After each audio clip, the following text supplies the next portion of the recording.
Hello everyone, this is Siddharth Patel. Welcome to Magnet Brains. Magnet Brains एक complete free education platform है। इसका मतलब यह है कि मैग्नेट ब्रेन्स पर हम आपको 2 चैप्टर फ्री में देने के बाद बाकी के चैप्टर्स के लिए हम आपसे कोई फी चार्ज नहीं करते हैं, ना ही कोई सब्सक्रिप्शन की मांग करते हैं।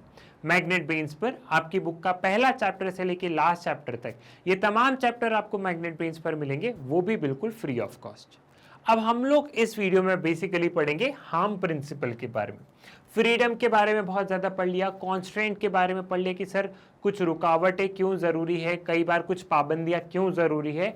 लेकिन जब भी हम पाबंदियां लगाते हैं तो वो पाबंदियां हार्म प्रिंसिपल के अकॉर्डिंग लगनी चाहिए। तो जब भी पाबंदी लग रही तो वो हार्म प्रिंसिपल के अकॉर्डिंग लगना चाहिए। तो आपके मन में आ गया सर हार्म प्रिंसिपल क्या है। तो सबसे पहले तो अगर आपको ये नहीं पता कॉन्स्ट्रेंट क्या है, why do we need a constraint, तो प्लीज़ आप इसके प्रीवियस वाले वीडियो जाके देखिएगा, तभी आपको कॉन्सेप्ट क्लियर होंगे। पॉलिटिकल थ्योरी में अगर आप लोग रेंडमली वीडियोस देखेंगे ना तो आपको मजे नहीं आएंगे, ठीक है। तो आप पुराने वाले सारे वीडियोस देख लीजिएगा। सो यहाँ पे हम लोग शुरू करते हैं। जो जेएस मिल थे, ठीक है, जेएस मिल जिनका कि पूरा नाम बोर्ड पे लिखा है, बोर्ड पे यहाँ पे जॉन स्टुअर्ट मिल, ठीक है। ये है जेएस मिल की फोटो, जिन्हें हम पॉलिटिकल साइंस में पूरा नाम नहीं लेके, जॉन स्टुअर्ट मिल नहीं लेके जेएस मिल बोलते हैं, ठीक है। तो जेएस मिल की एक बुक है ऑन लिबर्टी, ठीक है, उसमें वो हार्म प्रिंसिपल के बारे में बताते हैं। नाउ हार्म प्रिंसिपल क्या है। हार्म प्रिंसिपल देखो बेसिकली बात करता है, अच्छा एक बार जो उनके ऐसे में, जो उनकी बुक में जो लिखा है उनका वर्ड टू वर्ड हम लोग पढ़ लेते हैं, फिर मैं आपको सारी चीजें समझाऊंगा। थोड़ा सा इसको पढ़ लेते हैं और थोड़ा सा इसको पढ़ लेते हैं, फिर आपको ऑटोमेटिकली थोड़ी सी चीजें समझ में आ जाएगी। थोड़ा सा पेशेंस रखना। The sole end for which mankind are warranted individually or collectively in interfering with the liberty of action of any kind of their number is self-protection. That the only purpose for which the power can be rightfully exercised over any member of a civilized community against his will to prevent the harm to others. ठीक है, अब मैंने पढ़ दिया, अब बोलो कि sir समझ ही नहीं आया, ये तो बुक में भी लिखा है। ठीक है, थोड़ा सा आगे बढ़ते हैं। देखो मिल जो है, मिल क्या करते हैं, अब इसी स्टेटमेंट को हम समझ रहे हैं। मिल बोल रहे हैं कि सारे चीजों को हम 2 पार्ट में डिवाइड कर देते हैं। एक होता है सेल्फ रिगार्डिंग एक्शन और एक होता है अदर रिगार्डिंग एक्शन। मिल बोल रहा है कि हर इंसान को पूरी आजादी है, लेकिन हम रोक क्यों लगाते हैं कि फॉर एग्जाम्पल पूरी आजादी तो क्या मैं सामने वाले को थप्पड़ मार दूंगा? जी नहीं, ये गलत होगा। मिल बोल रहे हैं हर इंसान को पूरी आजादी है अपने सेल्फ रिगार्डिंग एक्शन में, मतलब कि अगर मैं कुछ ऐसा कर रहा हूं जिससे मुझे अपने आप को नुकसान पहुंच रहा है तो ठीक है, वो काम हो सकता है कि अगर मैंने कोई ऐसा टास्क किया है जिसमें मुझे अपने आप को खुद को नुकसान पहुंच रहा है तो ठीक है, वहां पे सरकार कुछ नहीं करेगी। लेकिन मेरे कुछ काम से अगर सामने वाले को नुकसान पहुंच रहा है तो सरकार वहां पे पाबंदी लगाएगी। यहां मैं अपने आप को थप्पड़ मार रहा हूं तो सरकार को कोई समस्या नहीं है, लेकिन अगर मैं सामने वाले को थप्पड़ मार रहा हूं तो यहां पे सरकार को समस्या होगी। यहां पे पाबंदी, यहां पे कॉन्स्टेंट लगाना जरूरी होगा। तो यहाँ पे मिल 2 उसमें सेल्फ रिगार्डिंग एक्शन और अदर रिगार्डिंग एक्शन में उसको करते हैं। अब एक बार पढ़ लेते हैं सेल्फ रिगार्डिंग एक्शन क्या है। Now those action that consequences only for individual actor and nobody else, वो एक्शन जो कि खुद के ऊपर ही लागू होते हैं, किसी और पे नहीं। द स्टेट और any other external authority has no business to interfere. अगर मैं कोई ऐसा काम कर रहा हूं, अगर कोई इंडिविजुअल कुछ ऐसा काम कर रहा है जिससे कि खुद को नुकसान पहुंच रहा है, अपने आप को नुकसान पहुंच रहा है, मतलब मैं कुछ ऐसा कर रहा हूं जिससे कि मुझे, मान लो मैं चाकू लेके कट कट कट कट काट रहा हूं, ठीक है, खुद को नुकसान पहुंच रहा है ना, सामने वाले को नहीं पहुंच रहा, स्टेट वहां पे क्या कर सकता है, स्टेट वहां पे इंटरफेयर नहीं करेगा। लेकिन यहाँ पे अदर रिगार्डिंग एक्शन में कुछ मैं ऐसा काम कर रहा हूं जिससे कि सामने वाले को नुकसान पहुंच रहा है तो स्टेट वहां पे इंटरफेयर करेगा। फॉर एग्जाम्पल जैसे ड्रंक एंड ड्राइव वाला मैंने एग्जाम्पल पहले दिया, मैं पी के गाड़ी चला रहा हूं तो सरकार को कोई समस्या नहीं है, लेकिन समस्या सरकार को तब होगी जब मैं पी के गाड़ी चलाऊंगा और सामने वाले को ठोक दूंगा तो बेचारे सामने वाले की कोई गलती नहीं, वो ऐसे ऊपर चला जाएगा। समझ रहे हो? तो यहाँ पे ये अदर रिगार्डिंग एक्शन में आ गया। तो यहाँ पे मिल बोलते हैं कि सरकार को, गवर्नमेंट को सेल्फ रिगार्डिंग एक्शन में कोई भी कानून बनाने की जरूरत नहीं है। एक इंसान का फायदा नुकसान वो खुद सोच सकता है, लेकिन अगर मेरे काम करने से किसी दूसरे को समस्या हो रही है, अगर वो काम अदर रिगार्डिंग एक्शन में आ रहा है तो यहाँ पे गवर्नमेंट को पूरा राइट है, गवर्नमेंट को पूरा राइट है कि वो वहां पे इंटरफेयर करे, और वहां पे गवर्नमेंट अच्छी तरीके से इंटरफेयर कर सकता है। इसे हम डालेंगे अदर रिगार्डिंग एक्शंस में। ये होगा अदर रिगार्डिंग एक्शंस का पार्ट, ठीक है। तो ये वाली चीज मिलने सेल्फ रिगार्डिंग एक्शन और अदर रिगार्डिंग एक्शन में बोला था।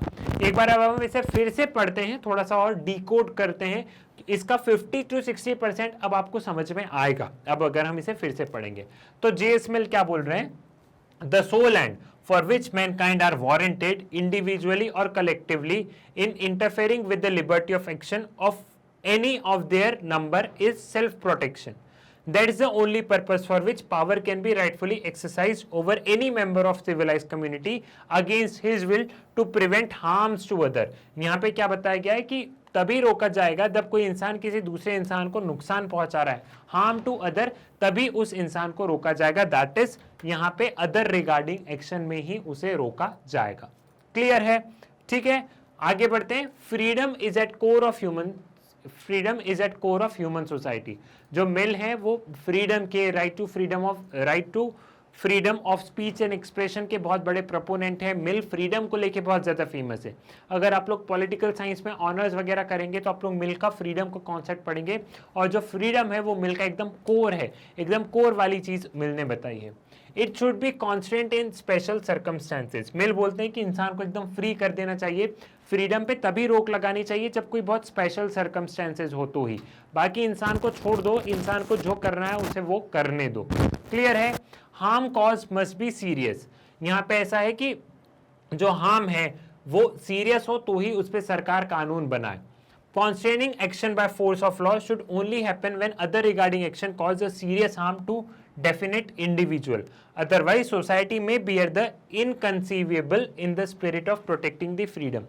यहाँ पे यह है कि other regarding action में भी सरकार उन्हीं चीज पे कानून बनाए, अदर रिगार्डिंग एक्शन में भी सरकार उन्हीं चीज पे कानून बनाए जहां पे हार्म एकदम सीरियस हो। ठीक है, अगर छोटा मोटा हार्म हो, जैसे रात में तुम बहुत तेज गाना बजा रहे हो, तो इसमें क्या हुआ, इसमें सामने वाले को नुकसान पहुंच रहा है, अदर रिगार्डिंग एक्शन है, लेकिन ये छोटा, ये माइनर हार्म है। तो यहाँ पे सोसाइटी खुद आपस में मिलके उस पर्टिकुलर इंसान से बोले कि नहीं भाई गाने मत बजा, उस पर कानून बनाने की जरूरत नहीं है। कानून सिर्फ उसी एक्शंस पे बनना चाहिए, कानून सिर्फ उसी काम पे बनना चाहिए जहां पे जो हार्म है, जहां पे जो नुकसान है वो बहुत ज्यादा सीरियस हो। माइनर हार्म के लिए कोई नुकसान की जरूरत नहीं है। ठीक है, यहाँ पे जैसे बात आ गई minor harm. Mill recommends only social disapproval and not the force of law. Example, playing music. यहाँ पे वही वाली बात है कि अगर छोटा मोटा नुकसान हो रहा है तो यहाँ पे कोई कानून बनाने की जरूरत नहीं है। यहाँ पे सोशल मतलब सोसाइटी के जितने भी लोग हैं वो उस आदमी को कोई छोटी मोटी आपस में पनिशमेंट दे दे, ऐसा करके। People should be ready to tolerate but need to extend it this tolerance in all cases.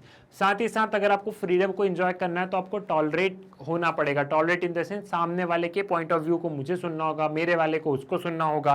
ठीक है, ऐसा नहीं है कि सामने वाला कुछ बोल रहा है, मुझे अच्छा नहीं लग रहा तो मैं थप्पड़ मार रहा हूँ। अगर आपको फ्रीडम को सुनना है, अगर आपको फ्रीडम को एंजॉय करना है तो आपको टॉलरेट इनफ होना होगा। आपको सामने वाले के पॉइंट ऑफ व्यू आपको सुनने होंगे और आपके वाले उसको, मतलब पूरी सोसाइटी में अगर सब लोग टॉलरेंस के साथ में रहेंगे तो सारी चीजें बहुत अच्छी हो जाएगी। Hate campaigns view an action which में put people in danger or foment hatred, cause serious harm or constraint can be imposed. But we must make sure that constraint imposed are not so severe that they destroy freedom itself. Intensity of punishment and constraint. अब जैसे कुछ hate campaigns वगैरह होते हैं, या फिर अगर कोई बहुत ज़्यादा खतरनाक, मतलब हम लोग बोलते हैं ना फांसी की सज़ा, जीवन भर जेल की सज़ा, ये सिर्फ उन्हीं उसमें होना चाहिए जब बहुत ज़्यादा कोई सीरियस क्राइम हो। तो यहाँ पे जब भी हम कॉन्स्टेंट लगा रहे हैं तो इनको हमें उनकी सिचुएशन के हिसाब से कॉन्स्टेंट लगाने चाहिए। अगर कोई बहुत बड़ा क्राइम है, कोई बहुत बड़ी चीज़ हो रही है तो हमें बड़ा कॉन्स्टेंट लगाना है, कोई छोटा मोटा हो तो इतना ध्यान नहीं देना। ये मिल का एक बहुत ही इंपॉर्टेंट कॉन्सेप्ट था, that is the self regarding action and the other regarding action. इस चीज़ को आपको क्लियर रहना है, इस चीज़ में आपको सारी चीज़ें क्लियर होनी चाहिए। ठीक है, ये था पूरा मिल का समझ में, मतलब ये था पूरा मिल का समझ में आ गया। अब यहाँ पे हम थोड़ा सा इंडिया का देखते हैं।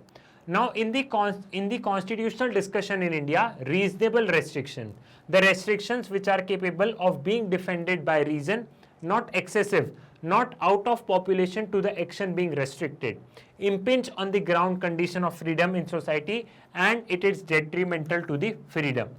अब यहाँ पे इंडिया में भी पता है कुछ कांस्टेंट है ना। कांस्टेंट कैसे है? जैसे इंडिया में रीजनेबल रेस्ट्रिक्शंस के नाम से कांस्टेंट है। जैसे इंडिया में freedom of speech and expression है, मतलब आप कुछ भी बोल सकते हो, आपको पूरी बोलने की आज़ादी है, लेकिन उस पर एक गवर्नमेंट ने रीजनेबल रेस्ट्रिक्शंस लगाया है कि आप कुछ भी इंडिया के विरुद्ध जाके नहीं बोल सकते। आप कुछ ऐसा नहीं बोल सकते जो कि इंडिया की इमेज को बेकार कर रहा है या इंडिया के अगेंस्ट में हम जाके बोल रहे हैं, हम कुछ ऐसा बोल रहे हैं जो कि सही नहीं है हमारी कंट्री के लिए। तो गवर्नमेंट ने इंडिया के कॉन्टेक्स्ट में देखें, अगर हम हमारे संविधान, अगर हम हमारे कॉन्स्टिट्यूशन के दृष्टिकोण से देखें तो हमारे कॉन्स्टिट्यूशन में से रीजनेबल रेस्ट्रिक्शंस के नाम से दिया है। जो कॉन्स्टेंट है ना, जो हम अब तक कॉन्स्टेंट पढ़ रहे हैं, वो हमारे कॉन्स्टिट्यूशन में रीजनेबल रेस्ट्रिक्शंस के नाम से हैं। ये मैंने आपको इंडियन कॉन्स्टिट्यूशन एट वर्क वाली जब हम बुक कर रहे थे तब भी मैंने आपको बताया था कि इंडिया में क्या है, इंडिया में रीजनेबल रेस्ट्रिक्शंस के नाम से ये सारी चीजें हैं कि आपके पास पूरी आजादी, आपके पास बिल्कुल फ्रीडम है, इंडिया में बहुत फ्रीडम है, लेकिन कुछ कुछ रोक लगाना, बोलने पे कहीं ना कहीं रोक लगाना होगा, नहीं तो तुम हर कुछ बोल दोगे। तो इंडिया में वो रीजनेबल रेस्ट्रिक्शन के नाम से। ये वाला एक बहुत इंपॉर्टेंट वीडियो था, ये आपको देखना ग्रेजुएशन पोस्ट ग्रेजुएशन लेवल पे बहुत काम में आएगा कॉम्पिटिटिव के पर्सपेक्टिव से। प्लीज इस टॉपिक को बहुत अच्छे से देखना, बहुत अच्छे से पढ़ना। नहीं समझ में आया तो एक बार फिर से वीडियो को देखना। आई होप वैसे तो सारी चीजें समझ में आ गई होंगी। तो मैग्नेट ब्रेन्स के वीडियो आप लोग YouTube से एक्सेस कर सकते हैं, लेकिन बहुत बार ये होता है कि आपको YouTube पे वीडियो नहीं मिल पाते हैं ना। आपको वीडियो नहीं मिल पाते तो आप लोग कैसे देखोगे? आप लोग वेबसाइट पे चले जाना, magnetbrains.com लिख के सर्च करना तो मैग्नेट ब्रेन्स की वेबसाइट ओपन अप हो जाएगी, वहां से आप सारे वीडियो को देख सकते हो। वेबसाइट से सर बहुत आलसी आ रही है, कौन गूगल पे जाएगा, इतना मजे नहीं आ रहे हैं, तो एक काम करो, प्ले स्टोर पे जाओ, प्ले स्टोर पे मैग्नेट ब्रेन्स का ऐप डाउनलोड कर लो और आप ऐप के माध्यम से भी आप ये सारे वीडियोस को कुछ इस तरीके से एक्सेस कर लोगे, है ना। तो YouTube पे वीडियो मिलेंगे, YouTube पे नहीं मिल रहे हैं तो वेबसाइट पे चले जाओ, वेबसाइट पे नहीं जाना है तो ऐप के माध्यम से देख सकते हो। अगर आपको मैग्नेट ब्रेन्स से पढ़ाई करनी है तो कुछ भी खरीदने की जरूरत नहीं है, सारे कोर्सेज फ्री हैं यहाँ पे, कोई कूपन लगाने की जरूरत नहीं है, 100% फ्री कंटेंट है विथ हाई क्वालिटी एजुकेशन, सारा अच्छी क्वालिटी में आपको यहाँ पे एजुकेशन मिल रहा है। साथ ही साथ मैग्नेट ब्रेन्स पर आपको बहुत सारे कोर्सेज हैं, सिर्फ एनसीईआरटी जी नहीं, सीयूईटी की तैयारी करनी है, NTSC, olympiad, IIT JEE, NEET, UPSC वगैरह की तैयारी करनी है, तो ये सारे कोर्सेज भी आपको मैग्नेट ब्रेन्स पर एकदम फ्री ऑफ कॉस्ट मिलेंगे। साथ ही साथ आप लोग मैग्नेट ब्रेन्स को फॉलो कर सकते हो, इंस्टाग्राम, फेसबुक, ट्विटर, इन सारी जगह पे भी आप लोग मैग्नेट ब्रेन्स को फॉलो कर सकते हैं। मैग्नेट ब्रेन्स एक कंप्लीट फ्री एजुकेशन प्लेटफॉर्म है, सो आप लोग ज़्यादा से ज़्यादा हमारी वीडियोस को शेयर कीजिए, साथ ही साथ मैग्नेट ब्रेन्स के बारे में बताइए, अपने स्कूल, कॉलेजेस, ट्यूशन भाई बहनों को बताइए। साथ ही साथ वीडियो को लाइक कीजिए, चैनल को सब्सक्राइब कीजिए। मुलाकात होगी आपसे नेक्स्ट वीडियो में एक नए टॉपिक के साथ, तब तक के लिए धन्यवाद।